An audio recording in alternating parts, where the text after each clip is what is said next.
Wow, this has been a really busy week. We've accomplished a lot. We hit some milestones. Ask Dr. Love. You're in the right place, and we're live on Facebook, Instagram, and YouTube. Ask Dr. Love is the place where you can ask questions about acupuncture, Chinese medicine, Asian medicine, herbal medicine, Egyptian medicine, Tibetan medicine, herbs, nutrition, food therapy, superfoods, and your health. If love is the answer, what is your question? Today is Friday. This is a special day, Juneteenth. Juneteenth was the day that people who were captured and stolen and put in bondage in Texas found out that they were freed by the Emancipation Proclamation by President Abraham Lincoln, who signed it January 1st, 1863, but they didn't find out until June 19th, 1865, 18 months later. So that's all that I'm going to say about that. What is important today is emancipate yourself from mental slavery. None but ourselves can make us free. And that's a direct quote from Bob Marley, who wrote an album called Freedom Songs. And that is one of his hit records. And I start today's episode with that quote, that slavery is more mental than it is physical. So, how do you liberate yourself from mental slavery? Well, first of all, stop watching the news. Stop reading news magazines and newspapers. Stop watching TV. Stop listening to the crap on the radio. Stop looking at the internet. Cut all that stuff out. Number two, stop electronic media, because you are enslaved by electromagnetic radiation from your cell phone, from your iPad, from all your tablets. Just let that go. Well, I need that for work. It's my only connection with my family. Okay, so let's start with one day a week. Let's pick the day that you were born. You don't know what day you were born. Just type that in. Ask Google, ask Siri, what day of the week was June 3rd, 1957? Whatever day you were born. And it'll tell you what day of the week. And that's the day you're going to not use your cell phone, your computer, your handheld, your tablet, whatever. That's the day you're not using that. From 6 p.m. the day before until 6 p.m. that night. The next thing, I bought a little radiation meter. So I had a guest on my radio show. This is more than 15 years ago. And we talked about radiation. So I had it in my car, and I couldn't believe the amount of radiation that was penetrating my body from my car. Now at that point, I was living in Boca, but I had a radio show in Miami. So 2 days a week, I'm riding to Miami, and I'm spending all this time in my car with this radiation. It flipped me out. Get out of your car. Anything that has to do with petroleum-based transportation, out. No car, no Uber, no taxi, no bus, nothing. If you have to get around, use a bike or a skateboard or roller skates. Next thing that enslaves you is electricity.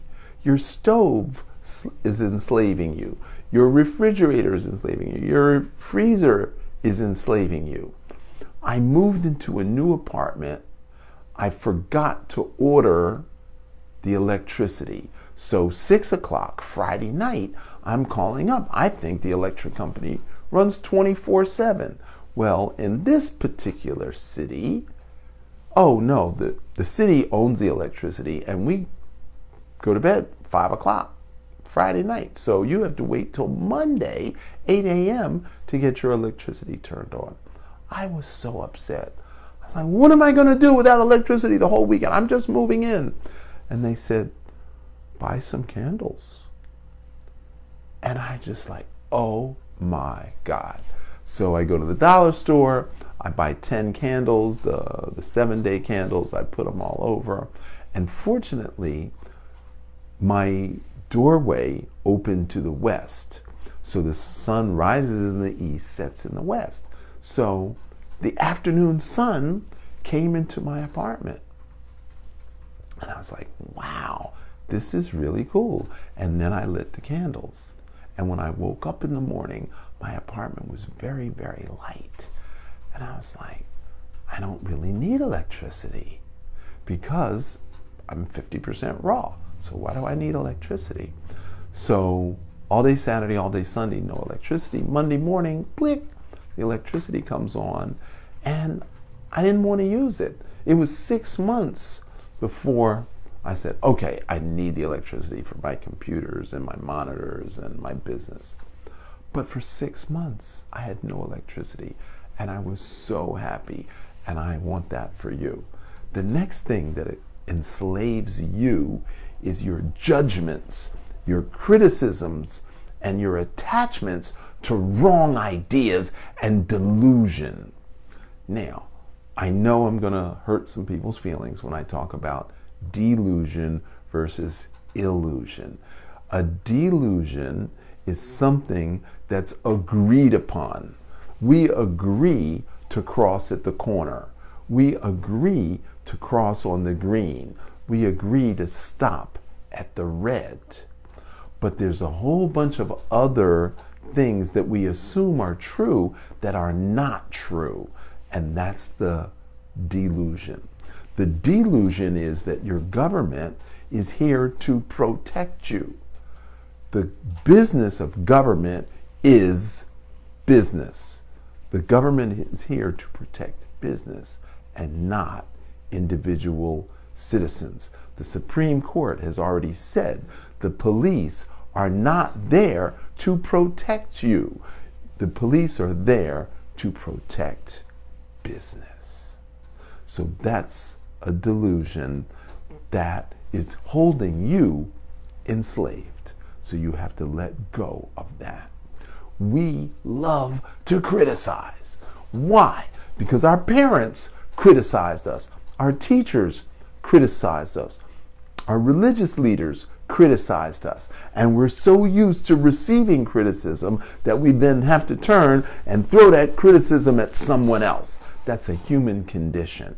And if you want to liberate yourself, you have to be free of criticism. Is it even possible? If you don't try, you're never going to know. Stop judging yourself so that you can stop judging others. Judgment is a tough one because we get judged by the clothes that we wear. We get judged by our posture. We get judged by our shape. Are we in shape or are we out of shape? Singers get judged. Politicians get judged by their hair or their beard or their dress. If they're a female, females get judged because of the clothes that they wear. Why did she wear that? That's so unflattering. Who cares? If it doesn't interfere with her ability to do her job, why do you care what she wears? Stop judging. Detox. You are enslaved by meat. They put drugs in the food. I want to sell more of whatever it is that I sell. And I'm not trying to actually poison you, but I want you to buy more of my stuff. So I'm going to put drugs in the food so that you buy it more. So, short story. I read an article 15 years ago about cat food. So there's all these food flavor scientists who decide how to flavor cat food. And what they discovered is that people taste their cat food because they know the cats like what they eat. And if they're going to give their cat food, they're like, well, if it tastes good to me, I know he'll eat it. So these food scientists came up with all these flavor enhancers to make cat food so that humans would like it. This is 15 years ago, folks. I was floored. And I'm thinking, if they do this for cat food, you know they do it for human food. Where did they get the flavor enhancer scientists from in the first place? So there's drugs in your food unless you're buying organic, fresh, natural, that you grew yourself in your backyard or in a 55-gallon drum. You're eating drugs. There are 3 million chemicals in the food today that were not there 40 years ago. So you got to stop buying packaged, prepared, flavored, BHA, BHT, food coloring. You got to stop. That's what is enslaving you. You are addicted to the drugs in your food. You're not even eating real food. You're eating food-like substances. So do your own research. Don't take my word for anything. Alcohol. They tried to ban alcohol. It was called what was it called? Prohibition. Okay, nobody knows history. Prohibition for 12 years. Didn't work. I know you weren't born yet, but so what? You should still have heard of prohibition. So, alcohol is made from sugar, wheat. Your body doesn't know the difference between a pound of flour and a pound of sugar. Your body interprets them the same. So whether you're eating bread or cake, your body still interprets the same way. You're addicted. You're addicted to your carbs, your sugar, your alcohol, your meat, all your foods. You're addicted to them. So how do you get off of that? Chlorophyll. What's in chlorophyll? What is chlorophyll in? Leafy green vegetables. So spinach, kale, romaine lettuce, butterhead lettuce.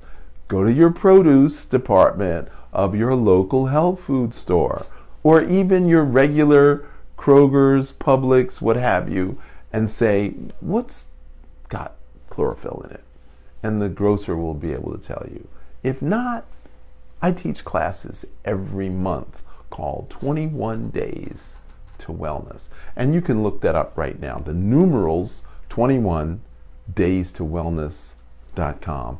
And you can register for that monthly online class. Now, what about smoking?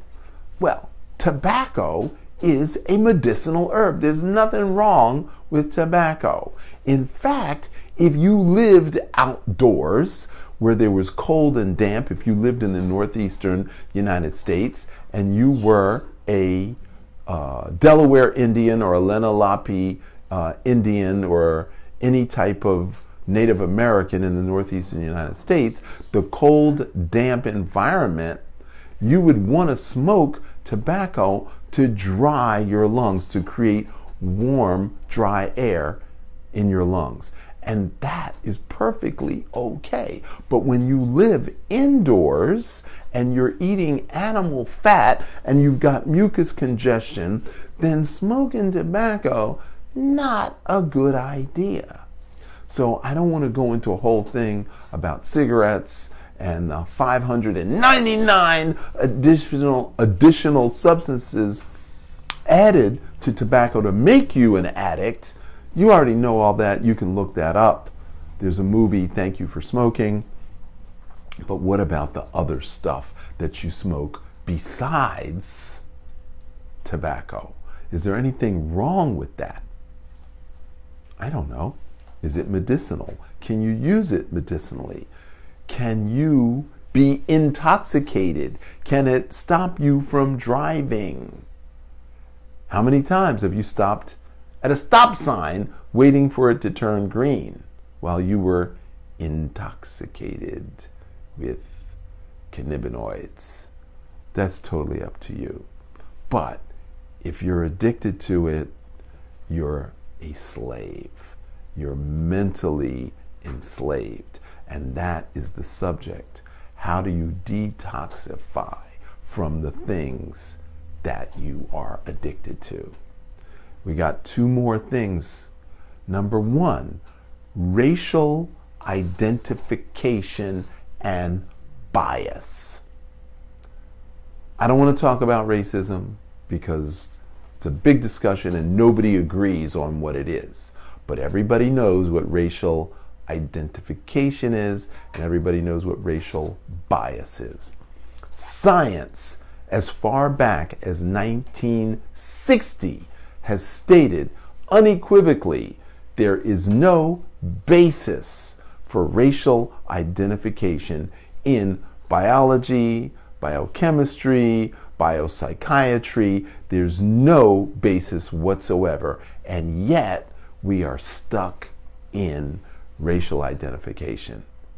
It has to do with enslaved people trying to escape, and they wanted a way to identify them so that they could capture them and re-enslave them. Not good. Stop doing it. Racial bias. We're all biased. We're human beings. I'm a Catholic. You're a Protestant.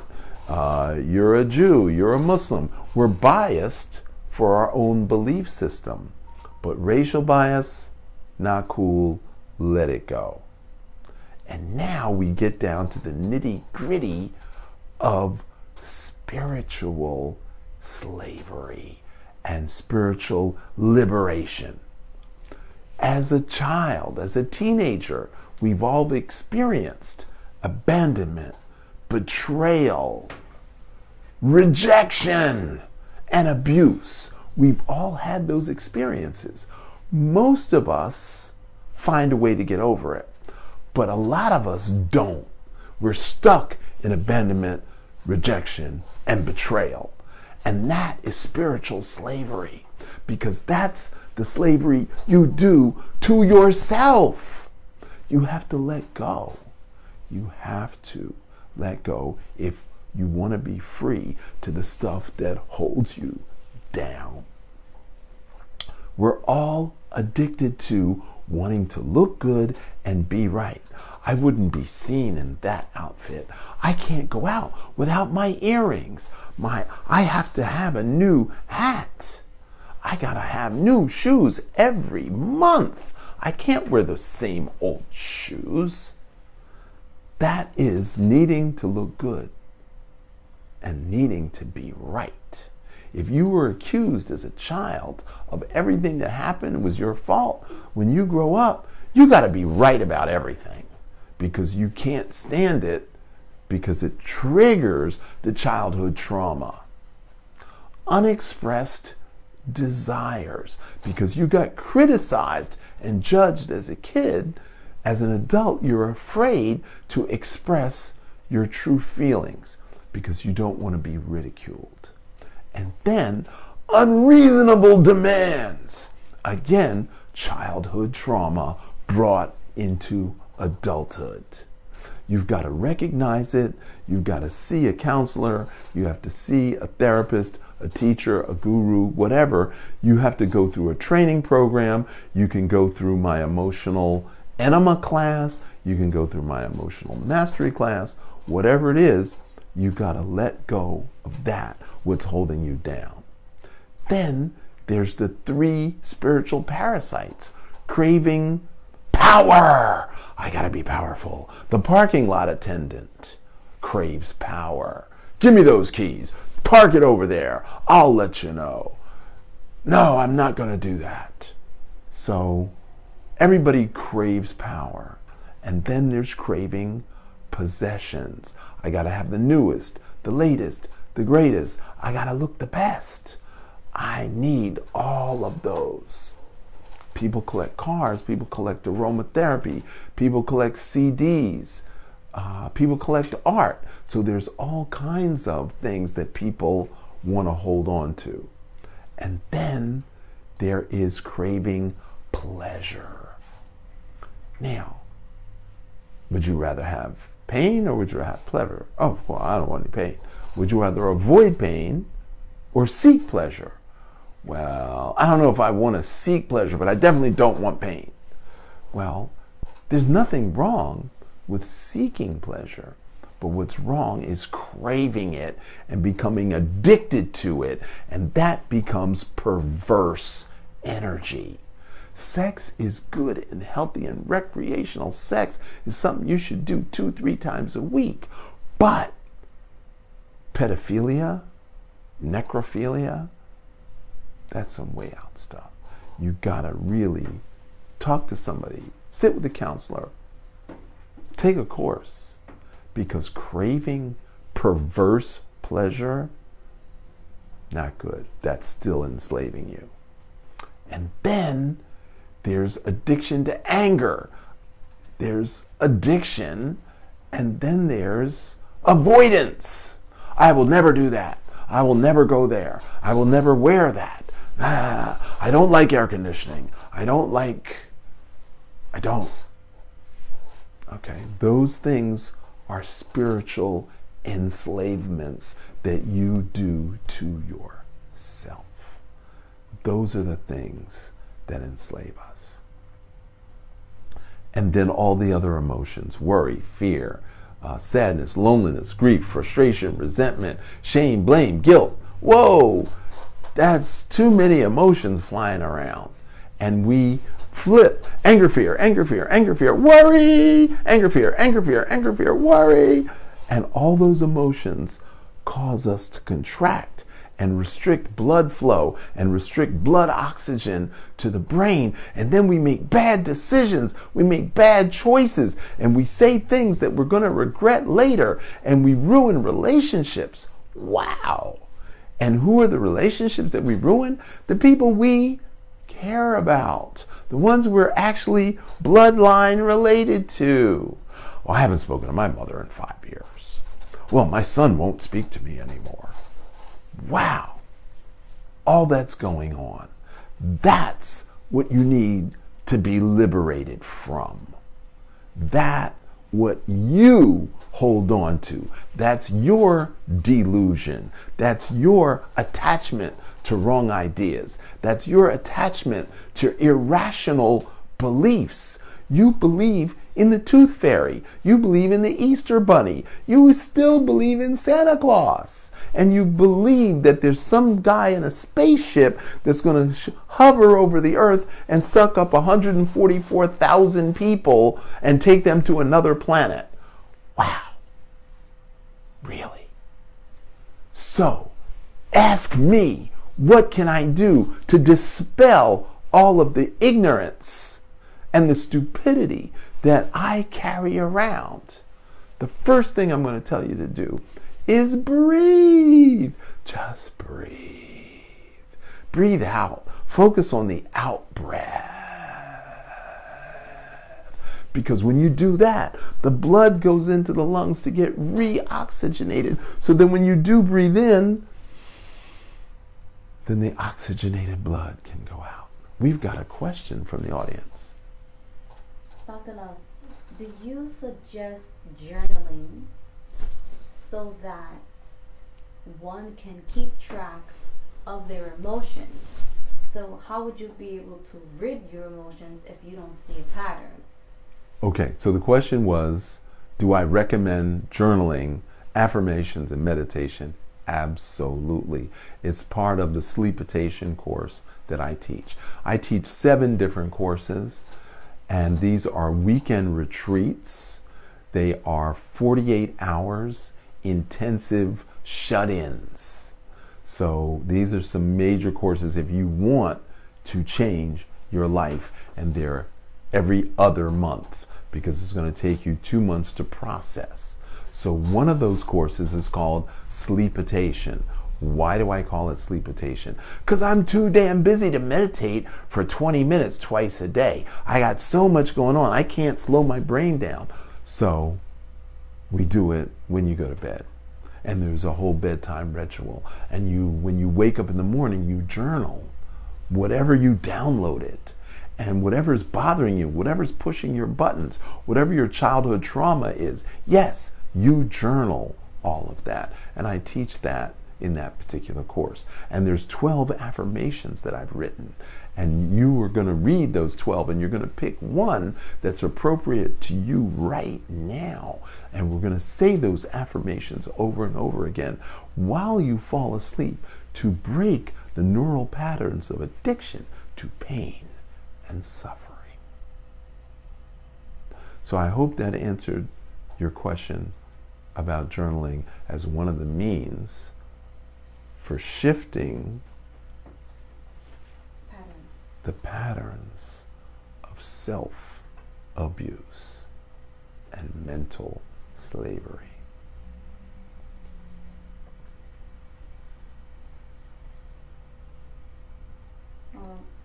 Someone mentioned that they are turning off their Wi-Fi in the evening. Do you suggest that? That is a wonderful idea, to turn off your Wi-Fi. I would turn it off 10 at night till 5 in the morning. Another thing I would do is I would not have my phone or my laptop or my tablet in my bedroom. So before I go to bed, I'm going to charge all that in the living room.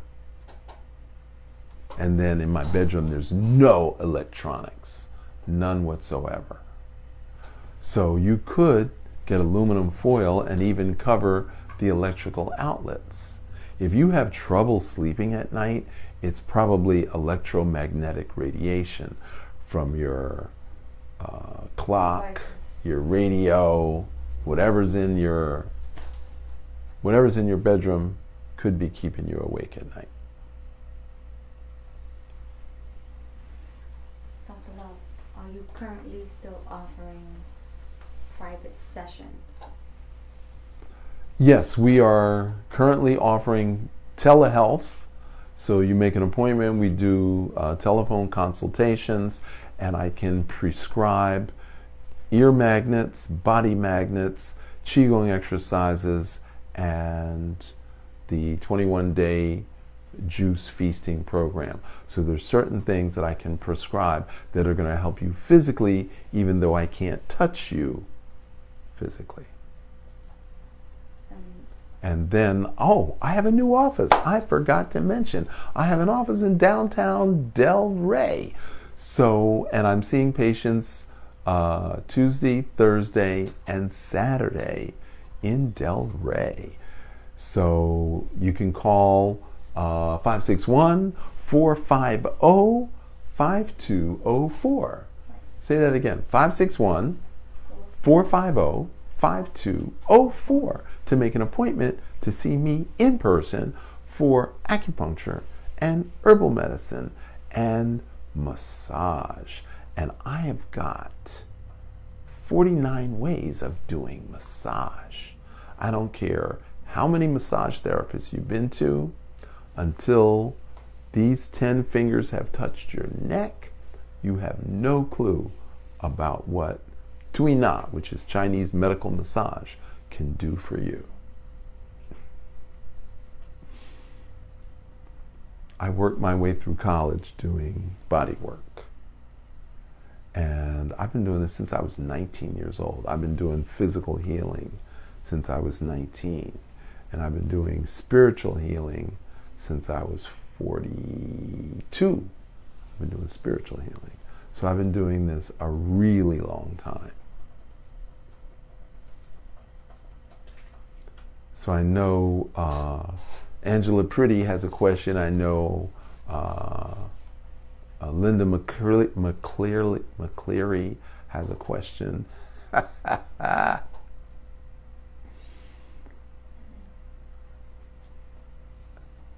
Okay, so I have another question, Dr. Love. Is there anything that you suggest in the realm of healthcare to kind of slow down time? Because as we detox from all of these things, ranging from electronics to emotional patterns, we need to soothe ourselves. I'm so glad you asked me that. So the question was, is there anything that we can do to slow down time? And obviously, that is of critical importance. And the way we do that is through breathing meditation exercises. So I had a old client come by last night, and he wanted to know, what is the way to heal everything?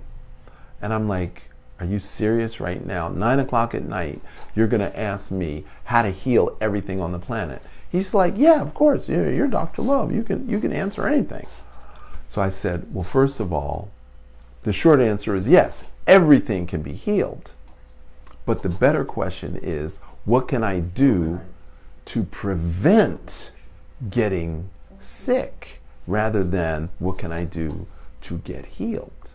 And he says, yeah, but I'm not trying to think of prevention until I get sick.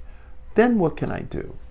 So then I explained to him that it's your emotional state that makes you sick.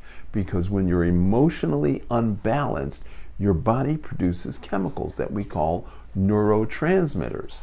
And those neurotransmitters then make receptor sites. So if you're angry, you make anger chemicals. If you're worried, you make worry chemicals. And then you create receptor sites to receive those chemicals. So we then went into the amygdala, which is the emotional memory. So your brain retains the memory of good things and bad things. But because we're human beings, we have a fear of recreating the bad thing. So anytime there's a threat to our safety or security, bang, zoom, we jump into the amygdala, which is what we call fight or flight syndrome.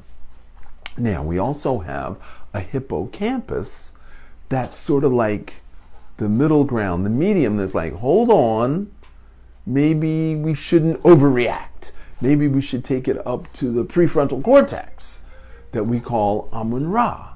So there's Sebek-Ra, who's the amygdala. There's Heru-Ra, which is the hippocampus. And then there's Amun-Ra, which is the prefrontal cortex. And he says, why are you using Egyptian gods to stand in for brain structures in the limbic system? And I said, because it's easier to use a physical thing that we're familiar with to stand in, because then we understand relationships. So Sebek and Heru are brothers, and one is the hyper brother, the one that overreacts. And then Heru is the calm one that says, okay, slow down, take a breath. Let's take it upstairs, let's wake Pop up and let him tell us what to do. But the thing is, the amygdala hyper reacts milliseconds before the hippocampus can put a stop to it. And then the amygdala hijacks the whole thing, and then we're off and running. So we got a question. There's 2 questions. One of them is, do we feel judged due to attaching our identity to external sources? Absolutely. Do we feel judged because we attach our identity to external sources? That is absolutely correct. So if I'm a soldier and I'm in a battle and we lose the battle, then I'm judged because of everybody and not just because of myself. So the minute I attach myself to something, and then that gets judged, that situation gets judged, then I get personally judged. And more importantly, I judge myself. Linda McCleary wants to know, so how can we learn to make joy transmitters and receptors too? I'm so glad you asked me that question, because that's where I was going next. Okay, so what makes me happy is drumming and dancing. Katniss, what makes you happy? Qigong. Qigong dancing. Ed, what makes you happy? Breathing. Breathing. What about listening to music? Yeah. For mostly everybody on the planet, 99.99, it's music. Artwork. And we all like music, and music typically has a beat. Very rarely is there unstructured music, but music has a beat. And then the beat, and so the heart entrains to the beat of the music, and then and then the brain entrains. So the heart, the breath, then the brain, and that's what triggers the joy chemical. So my Tibetan teacher asks everybody who comes to see him, when did you stop dancing? So my brain went, Tibetans dance? I didn't know that. Buddhists dance? And to my surprise, Buddhists dance. They've got all kinds of Buddhist dances. Then I found out that Muslim men dance. It's called a zikr. And all the men get together and dance. And then I found that in Israeli men dance. And then I found out Palestinian men dance. And then I found out Turkish men dance. So I found out all these ancient cultures, they dance. And that's how they bring joy. And that's how they generate positive chemicals, neuropeptides that trigger the immune system and general happiness and joy, which they then bring home to their families. And then, of course, they help strangers and they feed people that they don't even know. And that's how we create joy, Linda. Music and dance. And that is how we spiritually evolve, is with the music and dance. Now, of course, if you're going to go to a club with alcohol and tobacco, not so much.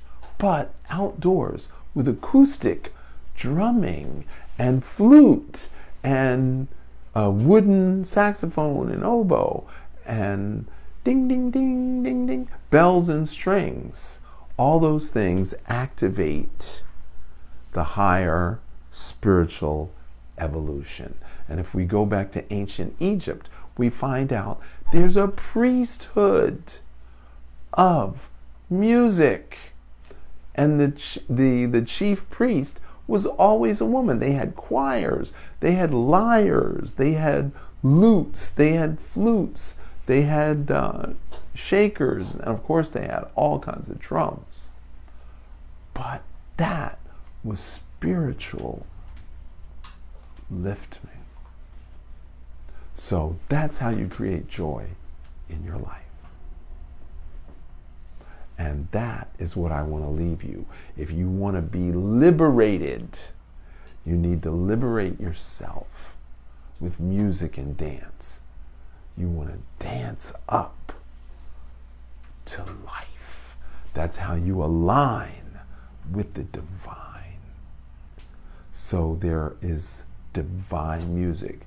Beethoven, Bach, and Brahms.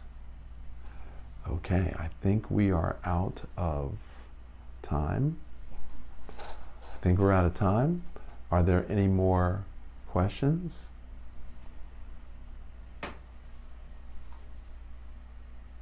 Okay. So next Friday is going to be a 1 hour podcast.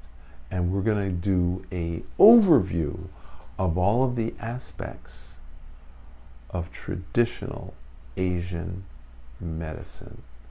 We're going to cover the highlights of Tibetan medicine, Ayurvedic medicine, Chinese medicine, Mongolian medicine, Korean medicine, Japanese medicine. We're going to take in the whole schmear. And we're going to do a show and tell, and then you will get a chance to ask questions about experiencing. So, Mr. Can Trong says your fingertips have good chi. I can see and feel it from the live video. That is true. That's awesome. That is true. Well, thank you. Your health is in your hands. Prevention is the only cure. And if you want to be well, you have to Qigong well. Thank you. Until next Friday, stay tuned. Go to 21daystowellness.com to get on the newsletter, because we're going to do Cooking Raw with Dr. Love, a webinar every Wednesday. And that's the only way you'll be able to find out about it, because I'm not looking for you. You got to look for me if you want Cooking Raw with Dr. Love every Wednesday from 12 to 1. And then on Tuesdays and Thursdays, we're going to have a whole series on ancient Egyptian medicine, healing, and philosophy. And the first 2 classes are going to be on Egyptian mind science. So the 23rd and 25th of June at 11 a.m., we're going to do a webinar. And yes, it's going to cost some money. And you're going to go to Kemetic Teachings on Facebook. That's Kemetic. Kemetic Teachings group on Facebook in order to find out about the details. So the class is already set up. There'll be a link for you to click and join and pay for the class in advance so that you won't be missed when we start and we drop the science about Egyptian mind science. Thank you. I'm Dr. George Xavier Love for Chem Dao and the Blue Dragon Qigong Academy.